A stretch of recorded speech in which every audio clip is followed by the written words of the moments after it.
నమస్కారం. జై శ్రీమన్నారాయణ. భక్తులు ఎలా ప్రవర్తించాలి? గోదాదేవి రాసిన తిరుప్పావై 30 పాసురాలు కలిసి ఒక అందమైన రత్నహారం. 30 పాసురాలు దేనికదే గొప్ప అర్థాన్ని చెప్తాయి.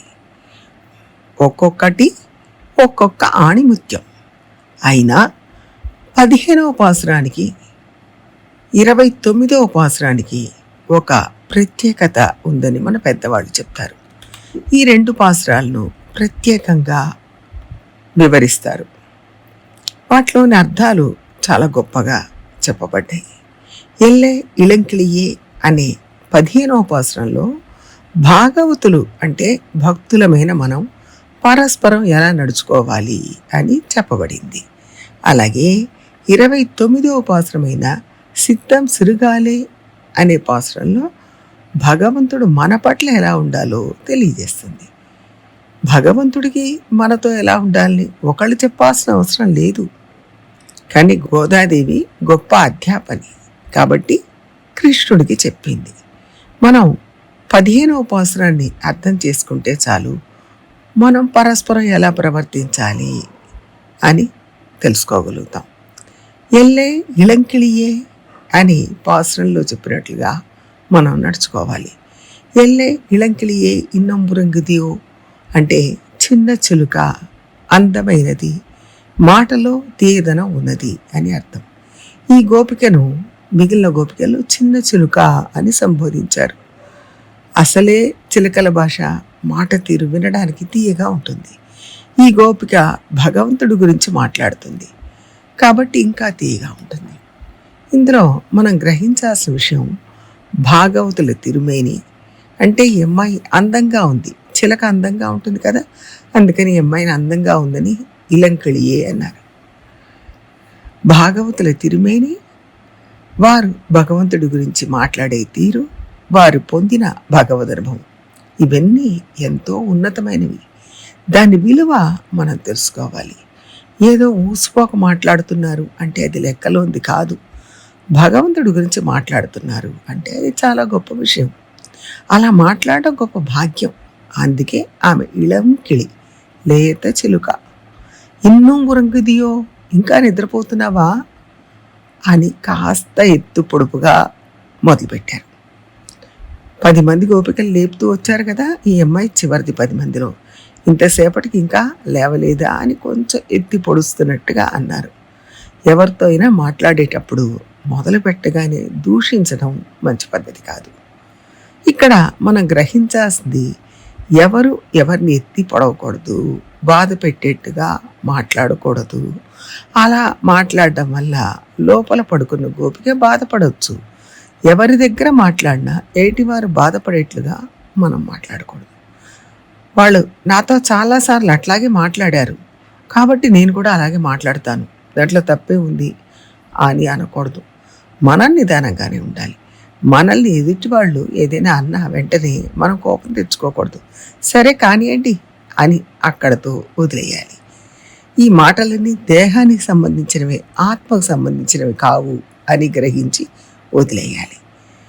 సిల్లెన్ అడిగేమి నంగై మీరు పోదరిగేంట్రేన్. ఇక్కడ ఏటి వాళ్ళు మనల్ని చురుక్కుమనిపించేట్టుగా దురుసుగా మాట్లాడినా సరే, ఇది ఆత్మకు సంబంధించింది కాదు, దేహానికి సంబంధించిన మాట అని వదిలేయాలి. వాళ్ళ మాటకు బదులుకు బదులు గుచ్చుకునేట్లుగా మాట్లాడకూడదు.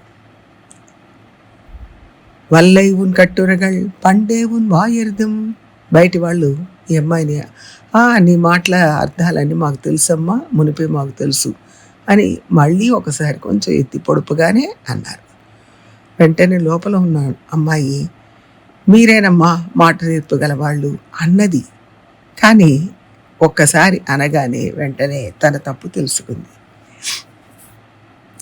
మన వాళ్ళు, మన మంచిని కోరేవాళ్ళు కొంచెం కోపంగా మాట్లాడినా వాళ్ళ మాటకు మనం వెంటనే బాధపడకూడదు. ఎట్టి పరిస్థితుల్లోనూ వాళ్ళ దగ్గర కోపం తెచ్చుకోకూడదు. వాళ్ళు మన మేలు కోరేవాళ్ళు. వాళ్ళ దగ్గర ఎన్నో విషయాలు మనం నేర్చుకున్నాం.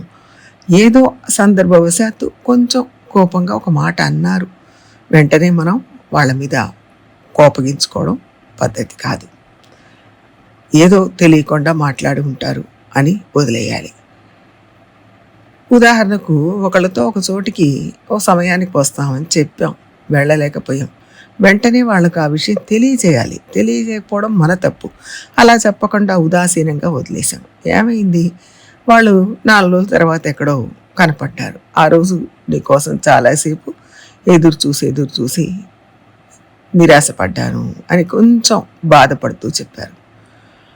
ఆ బాధ వాళ్ళకి ఎందుకు కలిగింది? మనం ఆ రోజు సరిగా జవాబు చెప్పకపోవడం, అంటే రాలేకపోతున్నా అని చెప్పకపోవడం వల్ల ఆ కోపం ఇవాళ మన మీద చూపించారు. అందుకనే అందరితో జాగ్రత్తగా మాట్లాడాలి. లోపల ఉన్న గోపిక మాట వదిలింది, కానీ వెంటనే తన తప్పు తెలుసుకొని నానేదా నాయుడుగా, లేదమ్మా మీరు కాదు, మాట నేర్పర్లు మీరు కాదు, నేనేలే అనేసింది. ఇదంతా ఒక గోపిక ఇంటి ముందు నిలబడి మాట్లాడుతున్నారు బయట ఉన్న గోపికలందరూ. ఇంతమంది భాగవతులను మన ఇంటి ముందు నిలబెట్టామే అని ఆమె బాధపడ్డది. ఇంతమంది భాగవతులు వచ్చి నిలబడ్డారంటే అయ్యో ఇంతమంది నా కోసం ఆగేట్లు చేశానే అని ఆమె ఆందోళన పడాలి. వెంటనే పరుగున రావాలి. అలాంటిది అప్పుడు నిదానంగా కూనిరాగం తీసుకుంటూ ఉంటే బయట నిలబడ్డ వాళ్లకు కోపం రావడం సహజం. ఆ విషయం గ్రహించగానే లోపల ఉన్న గోపిక ఎంతో పశ్చాత్తాపంతో నానేదానాయుడుగా నాదే దోషం అన్నది. అంతకు మునుపు బయటి గోపికలతో వాదులాడిన గోపిక తన తప్పును గ్రహించగానే నొచ్చుకుంది. ఈ విషయాన్ని మనం నేర్చుకోవాలి. వల్లై నీ పోదాయ్ ఉనక్కెన్న వేరుడమై, నీకేంటి ప్రత్యేకత? భాగవతులు అందరూ కలిసి భగవంతుడి దగ్గరికి వెళ్ళాలి తప్ప నా వరకు నేను వెళ్ళిపోతాను అనుకోవటం దోషం.